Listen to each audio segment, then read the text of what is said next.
चलो आज किस लिए आप लोग कलेक्टेड आएंगे, क्या ज्ञापन दिया आपने? देखिए, जिस तरह से महिलाओं के साथ ये दुर्व्यवहार किया जा रहा है और उत्तर प्रदेश में बलात्कार की घटनाएं सामने आ रही हैं, तो उस पर हम लोगों ने सारी महिलाओं ने, तमामी समुदाय की महिलाओं ने एक निर्णय लिया है कि अब हमें अपनी आत्म सुरक्षा खुद करनी होगी।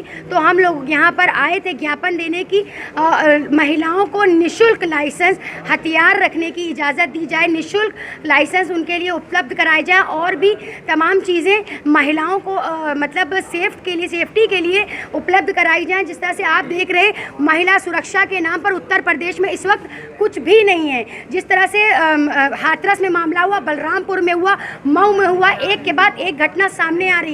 अब इसमें किसी की साजिश है या कोई और बात है? तो इस तरह से देखा जाए तो हाथरस में जो दलित बेटी के साथ हुआ, तो हम सब मुस्लिम समाज की महिलाएं उस दलित बेटी के साथ हैं, चाहे वो दलित की बेटी हो, चाहे वो ब्राह्मण की बेटी हो। महिलाएं, जिस तरह से महिलाओं का उत्पीड़न हो रहा है और जिस तरह से उनके रेप करने वालों को, बलात्कार करने वालों को संरक्षण दिया जा रहा है, यानी उनको सेफ्टी दी जा रही है, तो ये सुने, हम ये चाहते हैं उत्तर प्रदेश की सरकार से कि उनके खिलाफ सख्त से सख्त एक्शन लिया जाए और जो हाथरस के पीड़ित परिवार है उनको 50 लाख का मुआवजा दिया जाए और उनके घर वालों को सुरक्षा प्रदान की जाए। जिस तरह से अभी पत्रकार महिला के साथ जो व्यवहार किया गया, जो जा रही थी इंटरव्यू लेने, उसके साथ भी गलत व्यवहार किया गया। इस तरह से महिलाओं के साथ घटनाएं बढ़ती जा रही हैं।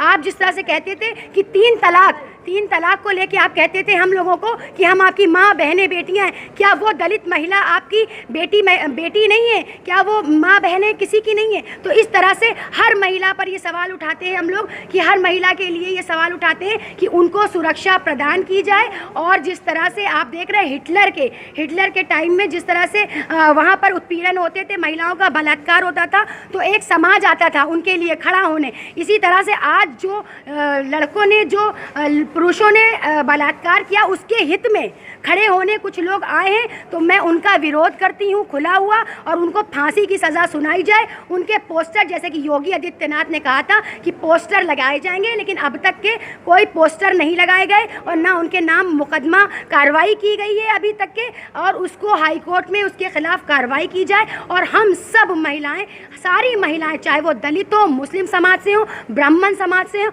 हम सबके साथ कंधे से कंधा मिलाकर खड़े, लेकिन अत्याचार को बर्दाश्त नहीं करेंगे। क्योंकि जब जब हम अपनी आवाज़ उठा रहे हैं इस हाथरस के मामले को लेकर, तब तब हमारे ऊपर लाठी बरसाई जा रही है। अभी जब हम लोगों ने हाल ही में भी प्रदर्शन किया है, तो हमको, हमारे बच्चों को, साथ में हम लोग थे, हम लोग के ऊपर बुरी तरीके से लाठी बरसाई है प्रशासन ने, यानी हमारा मुंह बंद कराने की हर मुमकिन कोशिश की जा रही है। तो आप जिस तरह की योजनाएं उत्तर प्रदेश में बना रहे हैं वो ख़त्म करें। जिस तरह से आप किसान बिल लाए, जब किसान सड़कों पर उतरे तो आपने लाठीचार्ज करी, जब CA NRC का आप बिल लेकर आए तब हम लोग अगर सड़कों पर उतरे तो आपने लाठीचार्ज करी, आपने देशद्रोह का मुकदमा लगाया। तो आप उन क्या बलात्कारियों के ऊपर देशद्रोह क्यों नहीं लगाते? उन बलात्कारियों पर शिकंजा क्यों नहीं कसते? अभी तक के कोई भी, मुख्यमंत्री ने कहा था बलात्कारियों के फोटो लगाए जाएंगे चौराहे पर, अभी तक अमल नहीं हुआ उस पर। क्या आप लोग फोटो लगाएंगे ऐसे लोगों की? जी, हम लोग लगाएंगे, लेकिन अब हम लोग को ये समझ में आ चुका है कि उत्तर प्रदेश की सरकार की कथनी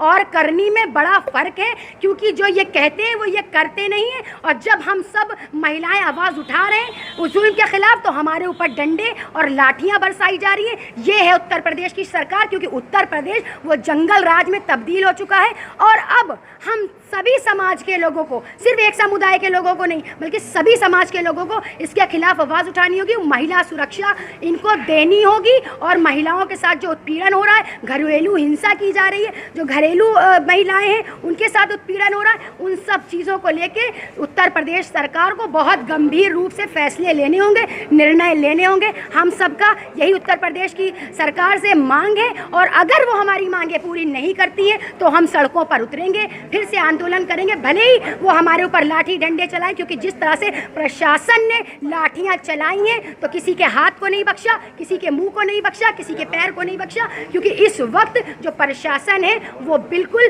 कठपुतली हो चुका है सरकार की, और हम लोगों के ऊपर जो उत्पीड़न किए जा रहे हैं, डंडे लाठी बरसाए जा रहे हैं, जब जब हम उनके खिलाफ आवाज़ उठा रहे हैं, चाहे वो किसान बिल हो, चाहे वो कहने महिला सुरक्षा की बात हो, चाहे वो किसी और चीज़ CA NRC की बात हो, तब तब आपने हम लोगों के ऊपर लाठी बरसाई है। और भले ही हमारे साथ CA NRC में कोई भी समुदाय का नहीं खड़ा था, हम सब अकेले, अगर हम लोगों को कहा गया कि हम अकेले महिला मुसलमान महिलाएं खड़े, लेकिन नहीं, ये गलत था, बल्कि सभी समुदाय की महिलाएं हमारे साथ NRC CA में खड़ी थी। और आज हम अपनी दलित बेटी को सपोर्ट करते हैं, पूरा मुस्लिम समाज और सबके साथ हम लोग कंधे से कंधा मिलाकर चलेंगे। विपक्ष लगातार इस्तीफे की मांग कर रहा है मुख्यमंत्री की, आप लोग की क्या मांग है, क्या इस्तीफा देना चाहिए मुख्यमंत्री को? जी बिल्कुल, जिस तरह से उनसे सत्ता नहीं संभाली जा रही है, जिस तरह से वो सत्ता संभालने के अब काबिल नहीं है। एक संत, आप जानते हैं एक संत वो कैसे सोचता है अपनी प्रजा के बारे में, उत्तर प्रदेश के बारे में, उनको तो अच्छी चीज़ से सोचना चाहिए। जिस तरह से वो संत हैं, उनके ऊपर हम लोगों ने भरोसा किया, उनको अपने उत्तर प्रदेश, वो सिर्फ एक समुदाय के मुख्यमंत्री नहीं है, बल्कि वो पूरे समाज, पूरे उत्तर प्रदेश के मुख्यमंत्री हैं, तो उनको सभी के बारे में सोचना चाहिए। अगर इस तरह के वो कड़े फैसले नहीं लेते बलात्कारियों के लिए, महिला सुरक्षा प्रदान नहीं करते, तो मुझे लगता है कि योगी आदित्यनाथ को इस्तीफा दे देना चाहिए, क्योंकि अब उनसे कुर्सी संभाली नहीं